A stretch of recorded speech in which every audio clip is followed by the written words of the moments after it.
101 feet की बुलंदी से हम वीडियो बना रहे हैं। दाहिनी तरफ निगाहें हमारी जा नहीं रही हैं, कैमरा भी घूम नहीं रहा है, घुमाया जा रहा है। और ये वो जगह है जहाँ सूरज गुरूब होता है, यानी कि यहाँ से एक ही जगह पर खड़े होकर सूरज के तुलू और गुरूब होने का नज़ारा हम यहाँ से करते। निर्बंधो बरलिला इल्ली केल्सा चालू ಇದೆ।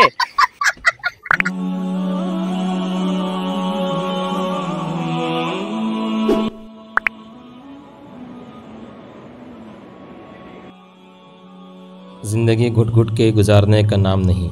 कुछ लोग हर वक्त ऐसे लगते हैं जैसे दुनिया का सारा बोझ उन्हीं के कंधों पर रखा गया है।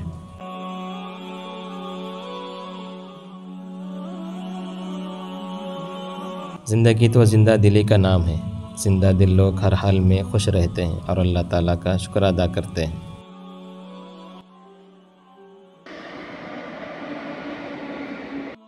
असल बात यह है कि इंसान को कुएं का मेंढक नहीं बनना चाहिए। जहन में वसाअत होनी चाहिए और खुले दिल से जीना चाहिए।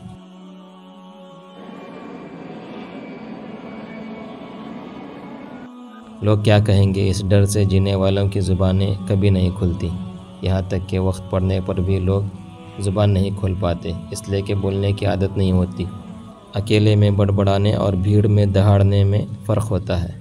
खैर, इस बात को किसी और वक्त के लिए उठा कर रखते हैं। फ़िलहाल टूर की बात करते हैं। टूर के लिए हम लोग कुमटा से निकले थे। कुमटा से त्रिवेंद्रम पहुँचे हैं। त्रिवेंद्रम पहुँचकर सीधे सुबह सुबह नाश्ते के टेबल पर सब लोग आधम के हैं।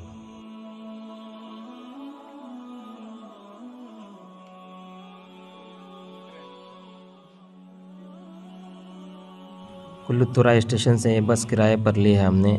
यहाँ से ये लोग बता रहे हैं कि 101 फीट ऊंचे ब्रिज तक जाना है।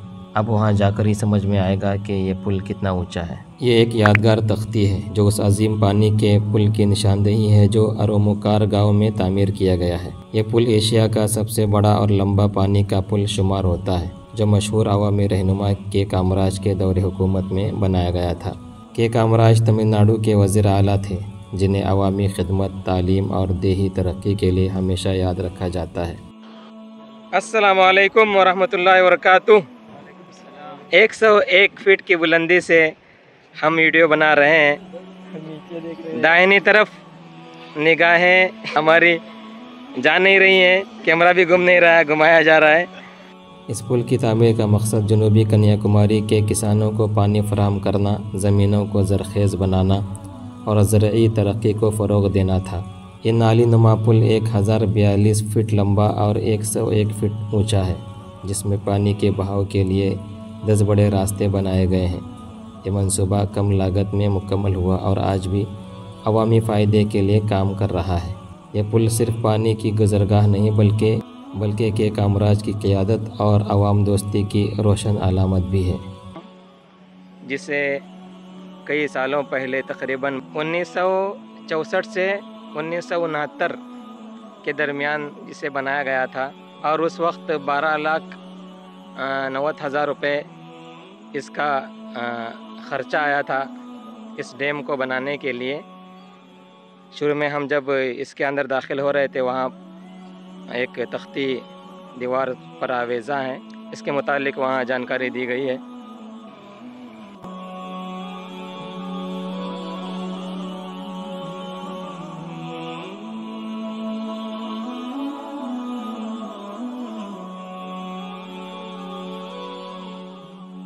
एक 101 फीट की बुलंदी पर यहाँ हम बुलंदी से आपको नीचे का नज़ारा दिखा रहे हैं। बहुत गहराई है। आमतौर पर ऊपर से नीचे की तरफ देखने में डर महसूस होता है। यहाँ हम बिल्कुल दरमियान में खड़े हैं। ये जो डैम जिस पर हम खड़े हैं, चाची ने मुजफ्फर को एक काम पर लगाया है। काम सक्सेसफुल हुआ है। ये बहने वाला पानी है डैम का। यहाँ लोग पानी के अंदर पाइप डालकर अपने लिए पानी का इंतज़ाम करते हैं। कुआं खोदने की कोई फिक्र नहीं है। निर्बंधो बरलिला इल्ली केल्सा चालू ಇದೆ। इस पुल के नीचे जिस पर हम लोग खड़े हुए हैं 101 फीट की बुलंदी पर, नीचे लोगों के मकानात हैं और वो लोग यहाँ से अपने लिए पानी का इंतज़ाम करते हैं। ब्रिज से वापसी पर मज़ेदार पाइनएप्पल खाने का मौका मिला। 100 रुपये में 5 पाइनएप्पल, वो भी चाट मसाले के साथ तैयार। ये ब्रिज पर जाने का रास्ता है। ब्रिज के ताल्लुक़ से सारी तफसीलात इस बोर्ड पर दर्ज हैं। वापसी पर बस के अंदर हंसी मजाक का सिलसिला शुरू हो गया। तो पुल्लुतपुराई में 2 लोगों को अब यहाँ से वाटरफॉल की तरफ जा रहे हैं। टूर पर जाकर पानी में तैरना टूर का हिस्सा होता है। पानी में न उतरें तो टूर का मज़ा नहीं आता।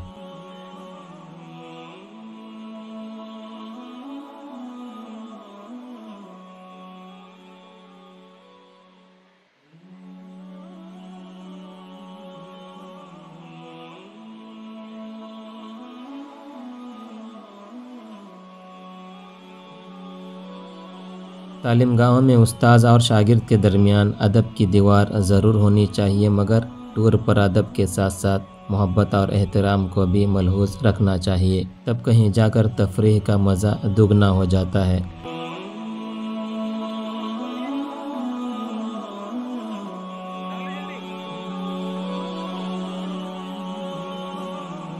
अब्दुल खालिक मौलाना और उनके शागिर्द इस वक्त जंप करते हुए 3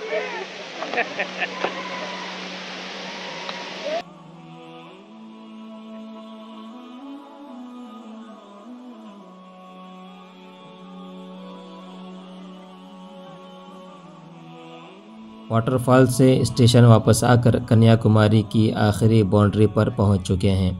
आखिरकार हम पहुंच चुके हैं उस सिरे पर जहां इंडिया में ट्रेन का सफ़र ख़त्म हो जाता है। पटरी की कहानी कश्मीर की वादियों से शुरू होती है, जहां पहाड़ हैं, बर्फ़ हैं और ठंडी हवाएं हैं, और ये चलती है। शहर बदलते हैं, मौसम बदलते हैं, किलोमीटर पे किलोमीटर तय करती है। आखिरकार ये आकर थमती है कन्याकुमारी में। ये पटरी गोया एक लकीर है जो सारे इंडिया को आपस में जोड़ती है।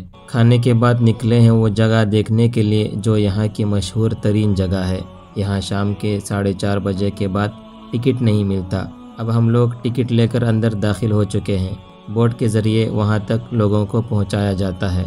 यहाँ आकर ट्रेन की पटरी ख़त्म हो जाती है और आगे सिर्फ अल्लाह की बनाई हुई ये वसी समंदरी दुनिया रह जाती है। ये वो जगह है जहाँ 3 समंदर आपस में मिलते हैं, बहरे हिंद, बहरे अरब और खलीज बंगाल। सुबहान अल्लाह, देखने में तो एक ही लगते हैं मगर हकीकत में ये 3 अलग अलग समंदर हैं। ये मंज़र हमें ये सबक देता है कि दुनिया की सरहदें इंसान बनाता है, लेकिन कायनात का असल मालिक सिर्फ अल्लाह है। यहाँ खड़े होकर दिल को एहसास होता है कि दुनिया के हर सफ़र का एक इख्तिताम है, मगर आखिरत का सफ़र कभी ख़त्म नहीं होगा। यहाँ समंदर की आइन ऊपर मजबूत कांच बिछाई गई है जिस पर चलते हुए डर सा महसूस होता है। ज़िंदगी में पहली बार इसका तजुर्बा हुआ है। हमारे पैरों के ठीक नीचे समंदर है और हम उसके ऊपर हैं। आइए हम सब इस लम्हे को अल्लाह की कुदरत की निशानी समझते हुए शुक्र अदा करें और दुआ करें कि जैसे हमने इस सफ़र को मुकम्मल किया है वैसे ही अल्लाह हमें ईमान पर कामिल सफ़र के साथ आखिरत की कामयाबी भी नसीब फरमाए, आमीन। ख्याल रहे कि यहाँ कुछ और चीज़ें भी हैं जिसकी वजह से ये जगह मशहूर है। चूँकि वो चीज़ें हमारे इस्लामी विलाग के मुताबिक नहीं हैं और हमारे अक़ीदे के ख़िलाफ़ भी हैं, इसलिए हम उनका तज़किरा बिल्कुल नहीं करेंगे। हमें कीचड़ में से फूल निकालने और शर के अंदर से खैर का पहलू उजागर करने की आदत है, इसलिए हम अल्लाह की ज़मीन में अल्लाह की कुदरत पर गौर करने के कायल हैं। इस वीडियो का दूसरा पार्ट इंशाअल्लाह जल्द आने वाला है, लिहाजा चैनल से जुड़े रहें। ये वो जगह है जहाँ से सूरज के तुलू होने का मंज़र देख सकते हैं, और उसी के अपोजिट में मगरिब की तरफ अगर आप देखते हैं तो यहाँ सूरज के गुरूब होने का मंज़र हम देख सकते हैं। यानी एक ही जगह पर खड़े होकर मुख्तलिफ़ औक़ात में सूरज के निकलने और सूरज के डूबने के मनाजिर आसानी से यहाँ देखे जा सकते हैं। और ये वो जगह है जहाँ सूरज गुरूब होता है, यानी कि यहाँ से एक ही जगह पर खड़े होकर सूरज के तुलू और गुरूब होने का नज़ारा हम यहाँ से कर सकते हैं।